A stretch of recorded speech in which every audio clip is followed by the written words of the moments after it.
रिश्तों की मर्यादा। बेंगलुरु में स्थित एक अत्यंत सुंदर इलाका बसवनगुडी समृद्ध शहर। इस क्षेत्र में स्थित कई अस्पताल, सुप्रसिद्ध विद्यालय और कॉलेज, पार्क, व्यस्त बाजार, छोटी छोटी झील, रेस्टोरेंट और बहुत कुछ है। यहाँ लग्जरी अपार्टमेंट्स और स्वतंत्र घर भी है। ऐसे ही एक आलीशान घर की गैलरी में बैठी थी सुंदर अलका। वह अपने घर के सामने छोटे से गार्डन में लगे सुंदर फूलों को निहार रही थी। तभी उसकी दीदी लीला का फोन आ गया। उसने दीदी और अपने जीजा जी चंदन से बातें की। उससे बात करने के बाद वह कुछ समय पहले की बातों को याद करने लगी। उन यादों का पीछा करते करते वह अपने मायके चिकमंगलुरु पहुंच गई, जहाँ की हरी भरी वनस्पतियों और बहुत हरियाली से घिरे सुंदर घर में अपनी दीदी लीला और अपनी मम्मी पापा के साथ रहती थी। बेहद सुंदर स्थान, प्रकृति के आशीर्वाद से भरा। दोनों बहनों में लगभग 7 साल का अंतर था। उनके पापा का कॉफी का व्यापार था। लीला ने अर्थशास्त्र में पीएचडी पूरी कर ली थी। एक बार लीला के किसी नजदीकी रिश्तेदार की शादी में अपने पापा के साथ गई। वहां चंदन अपने दोस्तों के साथ आया हुआ था। वहां लीला इसे इतनी अच्छी लगी कि उसने उसकी पूरी जानकारी निकालकर अपने मम्मी पापा को उसके यहाँ रिश्ता लेकर भेज दिया। उसके माता पिता को भी लीला और उसका परिवार बहुत अच्छा लगा। चंदन की खुद की एक विज्ञापन एजेंसी थी। कभी कभी वह खुद भी मॉडलिंग कर लेता था। जाहिर सी बात है, स्मार्ट होने के कारण लीला को भी चंदन बहुत अच्छा लगा, और उससे भी बड़ी बात, उसका नेचर बहुत ही मधुर और सभ्य था। लीला के माता पिता को भी चंदन बहुत पसंद आया, और उसी शहर में होने के कारण उन्हें तसल्ली थी। चट मंगनी और पट ब्याह हो गया। अलका को भी हैंडसम और अपने नाम के अनुरूप बड़ा दिल रखने वाले चंदन जीजू बहुत अच्छे लगे। लीला बहुत ज्यादा खुश थी। उसके सास ससुर बहुत नेक और विनम्र लोग थे। अलका अभी बीए में थी। उसकी परीक्षाएं कुछ ही समय बाद होने वाली थी, लेकिन उसके पापा के ध्यान से यह बात उतर गई और उन्होंने शिमला घूमने के लिए ट्रेन की टिकट बुक करवा दी। अलका ने जाने से इनकार कर दिया। अलका की मम्मी भी उसके पापा पर गुस्सा होने लगी कि आप एक बार पूछ तो लेते, अब क्या करते।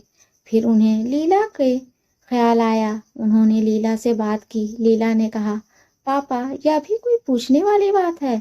बेशक अलका हमारे यहाँ रह सकती है, उसे घर में अकेला कैसे छोड़ सकते हैं। अलका दीदी के यहाँ आ गई और मम्मी पापा घूमने चले गए। 1-2 दिन बाद लीला के घर सुबह सुबह सब चाय पी रहे थे और टीवी पर समाचार चल रहा थे। अचानक एक समाचार आया, अधिक वर्षा होने के कारण भूस्खलन हुआ और मंदिर ढह गया। कई लोग मलबे में दब गए। लीला और अलका यह समाचार देखकर परेशान हो गई, क्योंकि वही तो मम्मी पापा गए हुए हैं। उन्होंने फोन किया, मोबाइल स्विच ऑफ था। वहां बचाव कार्य शुरू हो चुका था। कुछ लोग घायल थे और कई बचकर निकल जा चुके थे। तभी उन्होंने मरने वालों की लिस्ट में अपने माता पिता का नाम देखा। दोनों बहनों का रो रो कर बुरा हाल था। चंदन और उसके माता पिता भी बहुत दुखी थे। वहां कोई नहीं जा सकता था, क्योंकि भूस्खलन बार बार होने के कारण वहां आने से सबको मना कर दिया गया था। लाश को वहां से आने में काफी समय लग गया। तब तक सब लोग लीला के मायके वाले घर पहुंच गए थे। उनके अंतिम संस्कार के बाद चंदन और उसके माता पिता वापस लौट गए। दोनों बहनें अभी साथ ही थीं। अब सब यही सोच रहे थे कि आगे क्या करना चाहिए। लीला अलका को अकेला नहीं छोड़ सकती थी और अपने ससुराल वालों से यह बात कहने में उसे हिचकिचाहट हो रही थी कि मेरी बहन हमारे यहाँ आकर रहे। 13वीं की क्रिया पर सब आ गए थे। क्रिया पूरी होने के बाद लीला की सास ने खुद कहा, लीला चलो उठो बेटा, जल्दी अलका का सामान पैक करो, या अब हमारे साथ रहेगी। इतना सुनते ही लीला की आंखों में आंसू आ गए और वह अपने सासू माँ के गले लग गई। सासू माँ ने कहा, पगली है, यह भी कोई इतना सोचने वाली बात है। अलका अपनी बच्ची है, इसे अकेला कैसे छोड़ सकते हैं। चंदन ने कहा, लीला, जिस बात को कहने के लिए तुम इतना सोच रही थी, उस पे बात को हमने बहुत पहले ही तय कर लिया था। अलका हमारे यहाँ रहकर पढ़ाई करेगी। अलका वहाँ रहकर पढ़ने लगी। समय बीतता गया। अलका ने बीए करने के बाद बीएड भी कर लिया था। इतने वर्षों में अलका ने कभी भी चंदन को अपनी मर्यादा लांघते हुए नहीं देखा था। वह हमेशा अलका से बड़े भाई की तरह बात करता था या फिर एक पिता की तरह उसका साथ देता था। अलका को अपने जीजाजी पर बहुत गर्व था। एक दिन चंदन ने लीला से कहा, लीला, अब तो चंदन की पढ़ाई पूरी हो चुकी है। मेरी नज़र में एक बहुत अच्छा लड़का है, आर्यन। बसवनगुड़ी में रहता है। बचपन में एक दुर्घटना में उसने अपने पिता को खो दिया था। उसकी माँ ने बहुत मेहनत और जतन करके उसे पढ़ाया लिखाया और अब उसका खुद का रेस्टोरेंट भी है और एक सुंदर घर भी।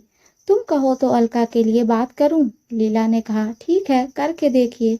आर्यन से पूछने पर उसने हाँ की। तब आर्यन और अलका को एक दूसरे से मिलवाया। दोनों ने एक दूसरे को पसंद कर लिया। सब कुछ तय हो गया। आर्यन की माताजी को भी अलका बहुत पसंद आई। अब अलका और लीला ने आपस में सलाह करके यह सोचा कि चंदन और उसके माता पिता ने हमारे लिए इतना कुछ किया है, अब उनके ऊपर शादी के खर्च का बोझ डालना उचित नहीं। इसलिए उन्होंने चंदन से कहा, आप हमारी बात को समझिएगा, नाराज मत होइएगा। आप हमारा मायके वाला का घर बेचकर अलका की शादी कर दीजिए। वैसे भी वह घर ऐसे ही खाली पड़ा है। चंदन समझ रहा था कि दोनों बहनों का मन बिल्कुल साफ है, फिर भी नकली गुस्सा दिखाते हुए कहा, तुम लोग तो मेरा अपमान कर रही हो। क्या मैं इस लायक नहीं? क्या अलका मेरी बहन या बेटी जैसी नहीं? मैं तुम्हें इस बात के लिए कभी माफ नहीं करूंगा। अलका ने उसके नकली गुस्से को सच मान लिया और रोने लगी। चंदन से माफी मांगने लगी। चंदन की आंखों में भी आंसू आ गए और वह बोला, पगली है, बिल्कुल मैं तो मजाक कर रहा था। मैं जानता हूँ तुम मेरे ऊपर बोझ नहीं डालना चाहती हो, पर सच मानो अलका की शादी करवाने की मुझे बहुत खुशी है। यह कोई बोझ नहीं। मैं तुम दोनों के लिए वो घर बचा कर रखना चाहता हूँ ताकि तुम दोनों कभी कभी अपने अपने घर से वहाँ जाकर रह सको। थोड़े दिन मिलकर रहना, हंसी खुशी मायके वाले घर में कुछ दिन साथ बिताना।